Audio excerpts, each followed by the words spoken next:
Carthage, t'aimes bien? Carthage, oui, je C'est joli, connais. hein. Ah oui. J'ai visité là au mois d'août. Ah ouais.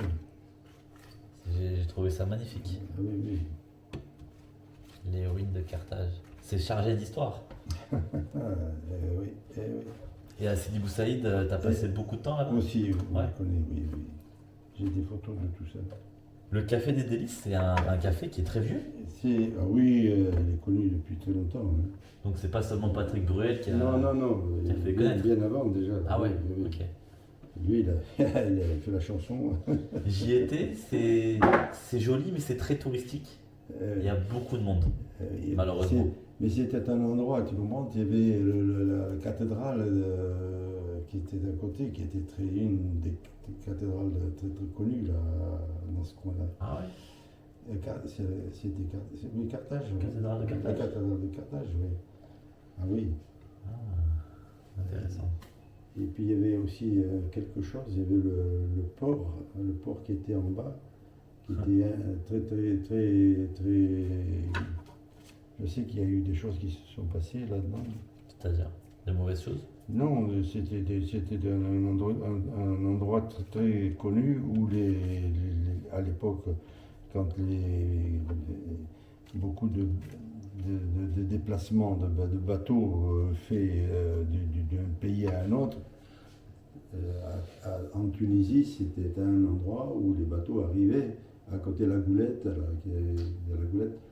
et Carthage, il y avait une valeur parce que justement, il y avait la cathédrale, il y avait tout un tas de trucs qui étaient là, et donc, si tu veux, quand il y avait des gens qui avaient la possibilité de venir avec des grands bateaux, tout ça, donc, si tu veux, c'était quelque chose de très connu.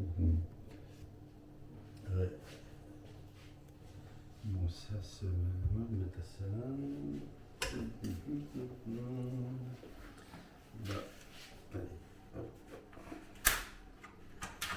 Bah, allez, hop. Tu as été à Tunis, et puis après. J'ai fait Tunis d'abord, après j'ai fait Bizerte, après j'ai fait Aindram, À Indram aussi. et après j'ai fait Tabarka. Ouais, Et Tabarka, c'est. ouais, ça a changé. Hein. Enfin, je dis ça a changé comme si je connaissais. Indram, là aussi, alors là, mon Dieu. Aindram, j'ai pas vraiment visité parce que j'étais dans un hôtel qui était un peu en dehors de la ville. Fallait prendre un taxi pour y aller. Donc je suis resté plus dans l'hôtel que dans la ville. Mais par contre, j'ai vraiment vu la route. La route pour y aller. J'ai vu un petit peu les terres. C'est très joli. J'ai beaucoup aimé. Indram, nous, on y a été. On est allé là-bas après la guerre. Pourquoi? Parce que mon père ne pouvait plus aller faire de la pêche à cette période-là. Et l'armée était importante à Indram, parce que c'était un endroit abrité. Et mon père était monté, il a trouvé du travail là-bas. Ce qui vient, donc on est parti à Indram et on a vécu pendant la guerre là, à Indram. Et moi j'ai souvenance de quelque chose, c'est que quand on était à Indram, les Allemands, pas les Allemands, les Américains arrivaient du sud. Ils arrivaient du sud pour repousser les Italiens et les Allemands. Et moi je sais que quand ils sont passés dans la rue, moi j'étais quand même, je pense que j'avais peut-être 10 ans ou quelque chose comme ça. Là. Et ben ils passaient et ils nous lançaient des bonbons, des chewing-gums, des trucs comme ça. Tu te rends compte? Ça, on ne peut pas l'oublier, ça aussi. Hein. Parce qu'il n'y avait pas de chewing-gum à l'époque? Ben nous, on ne connaissait pas. Ça, c'est marrant. On ne connaît pas. Non. C'était dur. Ouais. Alors, ben, on n'est pas resté quand même trop longtemps, mais disons que c'était de suite après la guerre. Une fois que la guerre a été calmée, là, on est retourné à Tabarka. Tu es resté quoi? Plusieurs mois? Ah ben oui, quand même, on est resté au moins, je pense qu'on est resté même plus de... Moi je pense au moins 8 ans. 8 mois. Ah ouais, quand même. Ah donc t'as quand même vécu à Indram. Ah oui, oui. T'avais quel âge là? Moi j'étais gamin, j'allais à l'école, donc C'était en 40. Oui, j'ai 42, 8 ans. 43. Je Ah devais ouais. avoir 7-8 ans. Ok. Ouais. Voilà, ça c'est bon. Donc, voilà. J'y étais pour un mariage, le mariage d'un ami. Donc ça, je suis resté la première semaine à Tunis. Ah oui. En fait, mon ami, il vient de Djerba. De Djerba, oui. T'as déjà été à Djerba? Djerba, je connais, mais que de passage. Ok. Ah, tu y es passé quand même. Oui. Et c'était intéressant parce que la tradition de Djerba, elle est typique. Elle est différente du reste de la Tunisie. Et sa femme, par contre, elle vient du Cap Bon. Ah oui, c'était bon. Oui. Donc il y avait les deux traditions mélangées lors du mariage. C'était super intéressant à voir. Donc j'ai fait la première semaine à Tunis. Et la deuxième semaine, je me suis un petit peu baladé Ah, à oui. Tabarka. Et pour aller là-bas, comment tu Alors, j'ai pris ce qu'on appelle le louage. le louage? Ça te parle? Ce mot-là, le louage? Je sais pas si à l'époque on disait ça. Non, je vois pas trop. C'est des sortes de taxibus Ah oui. qui peuvent prendre jusqu'à 7-8 personnes, voire un peu plus parfois. Et tu payes pas très cher, tu payes quelques dinars. Et ils te font une distance assez importante. Ah oui. Donc tu vois, j'ai fait par exemple Tunis Eindram Oui. en louage pour 2 dinars.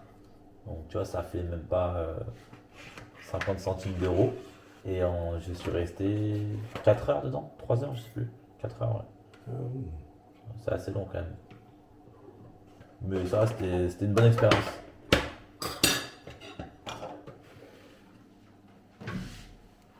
Et là-bas, tu es parti en avion ou En avion, ouais, de Marseille, je suis parti de Marseille. J'ai des photos, des films que j'ai pris. Là. Ouais, avec plaisir. Tu vois. Et tu sais, tonton, je suis très content de quelque chose, c'est qu'à Tabarka, j'ai réussi à retrouver le fameux quartier, la Deshra. La décharge sur la clé, sur la Ouais. Ouais. Parce qu'on m'en avait tellement parlé. La décharge. Ouais, mon grand-père m'en a beaucoup parlé, toi aussi. Tu m'as dit que tu y as passé un petit peu de temps là-bas. C'était pendant la guerre. Ouais. On est allé s'abriter là-bas. Pendant combien de temps? Oh, je ne sais pas d'une façon précise, mais je pense qu'on a dû rester au moins 2 mois, ça sûr. Et vous étiez chez quelqu'un qui avait une jambe de bois? C'est ce que m'avait dit mon grand-père. Je sais, par contre, je ne sais pas souvenance. On est allé là-bas, c'était donc des ouvriers, pas des ouvriers, c'était des pêcheurs qui allaient avec papa et tonton et tout ci et là. Donc c'est des gars qui avaient des contacts avec eux et qui habitaient là-haut. Et de ce fait, si tu veux, quand il y a eu un problème qui s'est passé, c'est que dans la nuit, il y a eu une bombe qui est tombée, qui a été envoyée par les Allemands en plein centre-ville. Il y a eu quand même, je crois, un mort quand même. Ouais. En plein centre-ville de Tabarka. En plein carrément, Tabarka. Ah. Carrément. Et donc tout le monde a eu peur. Et tout le monde a eu peur, bien sûr, parce qu'on a dit il va y en avoir peut-être d'autres bombes qui vont tomber. Et donc se mettre à l'abri. Et la plupart des personnes qui connaissaient des gens qui habitaient à la Téchera et qui avaient des contacts avec eux, et bien ça a été l'occasion pour la famille de monter là et on a dormi dans des endroits où il y avait les chevaux. Wow. C'était de n'importe quoi, hein. C'est la guerre. Mais on était quand même protégés, voilà. Donc c'est pour te dire. Ce que m'avait raconté mon grand-père, c'est qu'apparemment vous étiez. T'étais avec Pierrot à ce moment-là? T'étais avec mon grand-père ou comment ça avec mon grand-père? Vous étiez tous ensemble? Ah oui. Ouais. Il m'avait raconté que vous dormiez dans un endroit où il y avait 30 ou 40 personnes, Ah mais oui, mais voilà. à même le sol, Oui. et il y avait un seul lit, Et le lit, c'est appartenu Le lit, au gars qui avait la jambe de bois. C'était des locaux, on peut dire ça, presque là, des trucs là où on met comment on appelle ça, les animaux là. L'écurie. L'écurie, voilà. L'écurie. C'était des écuries. Waouh, c'est vrai. C'était une écurie, je me souviens, sur la paille. Ah, putain. Ah ouais. Et pendant combien de temps? 2 mois, tu dis? Moi, je pense qu'on a dû rester à peu près maximum de 2 mois. Ok. Et là, ça a été une occasion aussi pour les Tunisiens, les Français, Italiens, on va dire, de se mélanger tous ensemble. Parce que là, il n'y avait plus vraiment de.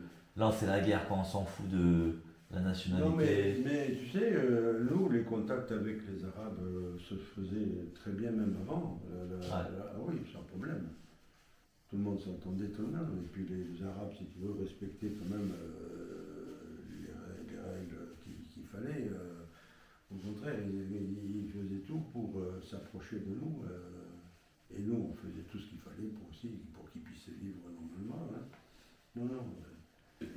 Ce que me disait Pierrot, mon grand-père, c'est que le tonton Vincent, donc en quelque sorte, il embauchait une partie des pêcheurs qui étaient de la famille, une autre partie des pêcheurs qui étaient tunisiens arabes, et ils étaient tous payés au même salaire, il n'y avait pas de différence, et il y avait une sorte d'équipe, quoi, Oui.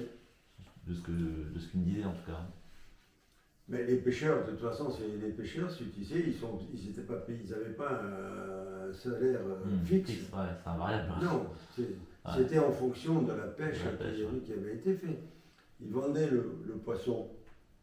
Le poisson, une fois qu'il était vendu, il y avait des parts. Alors, il y avait la part du bateau, la part du moteur, le carburant. Eh bien oui, voilà, ça c'est des parts, Après, donc, une fois qu'il y avait ces parts-là, il y avait les phares aussi du filet. Ah ouais. Donc tout ça, si tu veux, une petite part. Bon, à partir de là, après, il y avait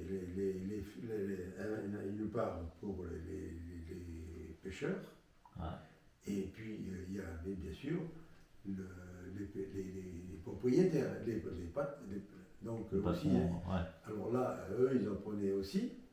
Donc, en fonction de ça, après, on partageait donc et on donnait l'argent en fonction de ce qui a été. Ok. Voilà. On ne pouvait pas trop s'enrichir. Non, non. Juste pour vivre. Même pour eux, parce que c'est vrai que ça coûtait quand même des sous, hein, l'entretien des bateaux, le moteur, le carburant, etc. Il faut le payer. Et puis alors, attends, il y a une chose aussi, c'est que quand tu vas à la pêche, tu ne vas pas à la pêche l'année complète. Tu peux aller que quand il fait beau et quand il y a du poisson, parce qu'il y a des périodes où il n'y en avait pas. Donc si tu veux, quand l'hiver est arrivé, eh ben, ils étaient bien embêtés. Donc si tu veux, ils mettaient le poisson de côté pour pouvoir manger en hiver. Tu te rends compte? C'était pas facile. Hein. C'est une époque. Hein. Oui. Oui, je veux dire, par contre, ils étaient payés quand même l'hiver. Non, les pêcheurs arabes, ils étaient payés correctement. Oui, il n'y avait pas de différence. En fonction de ce qui s'est vendu. Il n'y avait pas de différence si le pêcheur est arabe ou si le pêcheur est considéré comme français. Non. C'est intéressant. Bon, eh bien, on va se mettre à table. Allez, avec plaisir. Et tonton, quand tu pêchais avec les pêcheurs arabes, enfin quand toi ou toute la famille pêchait ensemble, vous parliez quelle langue au final? Vous parliez plus français, italien, arabe? Non, là-bas, il parlait le français.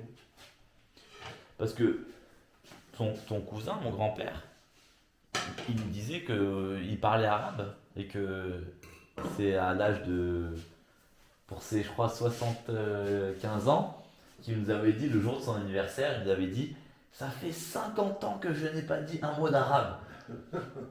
Il m'avait dit un truc comme ça. Et ça m'avait beaucoup marqué. Toi, tu t'arrivais un petit peu à parler arabe? J'ai connu, bien sûr, quelques mots, bien sûr, mais je ne pouvais pas faire comment, Une conversation? Ouais, non, parce qu'on ne connaissait pas trop. Là, voilà. C'était On plus. entendait, par contre, bien sûr, on entendait des mots classiques, tout ça, on pouvait quand même, bien sûr. Est-ce qu'il y a des mots que tu te souviens? Ben, en arabe, pour me rappeler quoi. Qu'est-ce que tu veux que je me rappelle? Je sais pas, bonjour, merci. Il faudrait que T'entends? ça peut me revenir, mais comme ça, parce qu'en plus, c'est vrai que je vais te dire une chose, c'est qui me casse bien les pieds, c'est la mémoire. Ouais. J'ai perdu beaucoup, et même, Ah, tu vois, je cherche deux fois les noms de ouais, quelqu'un et je j'arrive sais. pas à les sortir, tu vois. Je sais, Donc, je sais. c'est pour ça que Ça arrive. ça m'est difficile, si tu veux, de sortir un petit peu des. Non, mais j'arrivais quand même à leur parler un petit peu, mais alors même pour me rappeler. Si je te dis par exemple Beslema, Hein, Beslema ou Aïchek, baisser, Beslema, baisser, Beslema ou Salem. salam, salam c'est leur bonjour. Ouais. Salam alik. Salam alik, on disait, salam alik, bonjour. Oui, il y a des mots comme ça, oui, mais tu vois. Et Aïchek par exemple, Hein? merci, Aïchek, ça dit quelque chose? Achek. Aïchek. Ou Non. tu dis Chokran. Merci. Non, par contre, toi, merci, je ne m'en souviens pas. Aïchek. Ça, par contre, Pas le je ne m'en souviens pas. Il y a beaucoup d'autres mots. Ou je sais pas. Mais si tu me demandes de me dire les noms, c'est vrai que j'ai du mal à. Par exemple, bonne nuit. Bonne nuit. Salam alaikum. Ah non, tu vois, bonne nuit, je me souviens plus. Non. Non, tu vois. Sbalachir. Comment tu dis? Sbalachir. Balakhair. Oui, ça peut-être. Mais non, là, j'arrivais pas à trouver des mots arabes. Hein.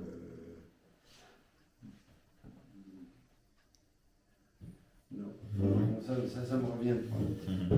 Ok. Ça, tu vois que ma mémoire elle a changé. Mémoire une flanche. Ah oui, oui. Ah ouais, un jour ce sera mon tour. Tu prends du quoi comme vin? Ah, je rosé, prends là. du rosé, comme tu veux, je te suis. Oui, Rosé, c'est très bien, ouais. tant que c'est frais. Oui. Ouais, nickel. Le petit rosé, allez. Ah oui. On est bien là. On a un petit soleil sympa. Non, mais c'est vrai que l'arabe, il fallait aussi que quand j'étais là-bas, j'arrivais à parler un petit peu, mais comme depuis on n'en parle plus, une chose que je n'ai plus en tête. Hein. Ouais. Alors quand je les entends, oui, je sais, quelquefois je dis, ah oui.